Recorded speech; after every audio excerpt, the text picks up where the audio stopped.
পিঙ্কি কিচেনে সবাইকে স্বাগতম। আজকে রেসিপি নানপুরি। আসুন দেখে নেওয়া যাক একদম নরম তুলতুলে ইট ছাড়াই নানপুরি বাড়িতে কিভাবে বানিয়ে নেওয়া যায়। তো দেখুন রেসিপিটা এবার শুরু করছি। আপনারা পুরো ভিডিওটা দেখতে থাকুন, আশা করছি ভালো লাগবে।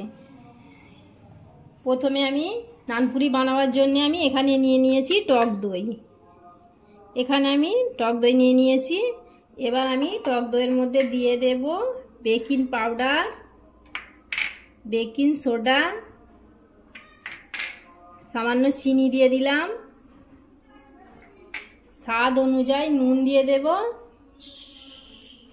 আর দিয়ে দেব আমি এখানে কিছুটা সাদা তেল দিয়ে দিলাম।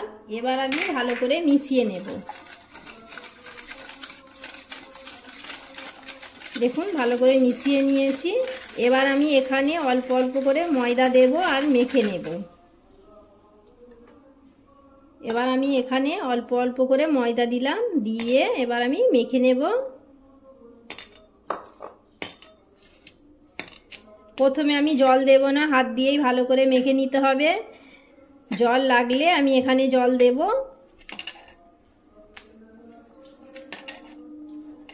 এবার আমি এখানে অল্প করে জল দেব, দিয়ে ভালো করে ময়দাটা মেখে নেব। এবার আমি এখানে অল্প করে জল দিলাম, দিয়ে ভালো করে ডোটা মেখে নিতে হবে। ডোটা বেশ কিছুক্ষণ ধরেই মেখে নিতে হবে ভালো করে। আর এই ডোটা একদম শক্ত হবে না, একটু নরম হবে।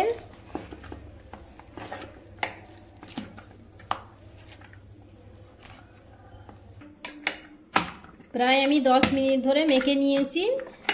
এবার আমি এখানে একটু সাদা তেল দেবো, হাতের মধ্যে লেগে যাচ্ছে। সাদা তেল দিয়ে দিলাম, দিয়ে আবারও আমি কিছুক্ষণ ভালো করে মেখে নেব। ভালো করে মেখে নিতে হবে। ময়দাটা ভালো করে মেখে নিয়েছি, মাখাও হয়ে গেছে দেখুন। এবার আমি 30 মিনিটের জন্য রেস্টে রেখে দেবো ঢাকনা দিয়ে। 30 মিনিট পর আপনাদেরকে দেখাচ্ছি। 30 মিনিট পর আপনাদেরকে দেখাচ্ছি। দেখুন ডোটা কিরকম হয়েছে দেখুন। এবার আমি আবারও একটু ভালো করে মেখে নিচ্ছি, নিয়ে লেচি কেটে নেব।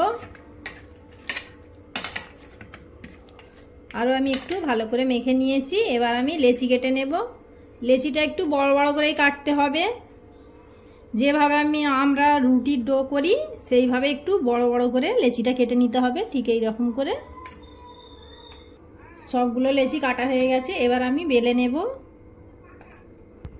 এবার আমি এখানে একটা লেচি নিয়ে নিয়েছি, সামান্য ময়দা ছিটিয়ে নিলাম, নিয়ে এবার আমি বেলে নিচ্ছি। আর নানপুরি করলে খুব বেশি পাতলা করলে হবে না, একটু মোটা ভাব থাকবে।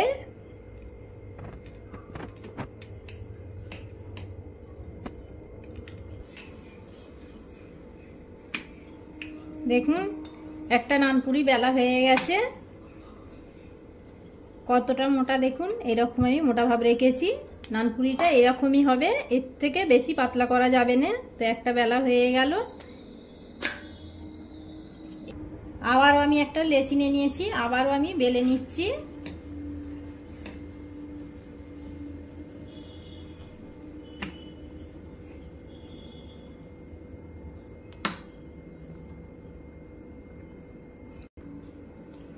দেখুন আরও একটা বেলা হয়ে গেল। এইভাবে আমি সবগুলো বেলে নিচ্ছি।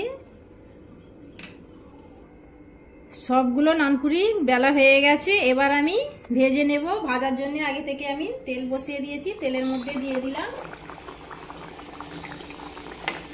গ্যাসের ফ্লেমটা আমি জোরেই রেখেছি, আস্তে রাখলে হবে না, তাহলে নানপুরিগুলো ফুলবে না। দেখুন কত সুন্দর ফুলছে নানপুরিগুলো, দেখেই আপনারা বুঝতে পারছেন।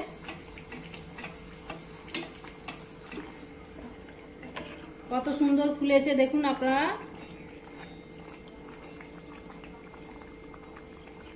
একটা নানপুরি ভাজা হয়ে গেল, দেখুন কত সুন্দর হয়েছে।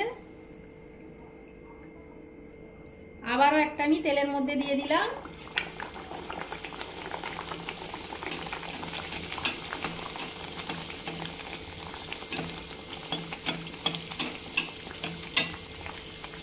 দেখুন নানপুরিগুলো কত সুন্দর ফুলছে, একদম দোকানের মতো। দোকান থেকে আমরা যেভাবে কিনে খাই ঠিক সেই রকম। দেখুন কত সুন্দর ফুলেছে।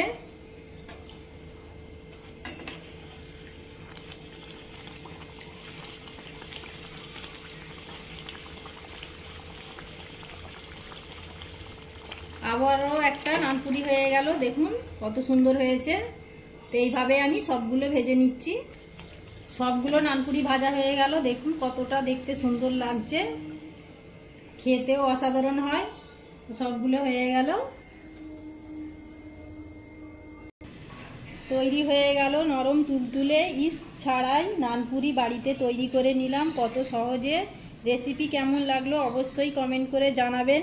যদি ভালো লাগে অবশ্যই ট্রাই করে দেখবেন। আজকের মতো এই পর্যন্ত, আবার দেখা হবে পরবর্তী ভিডিও নিয়ে।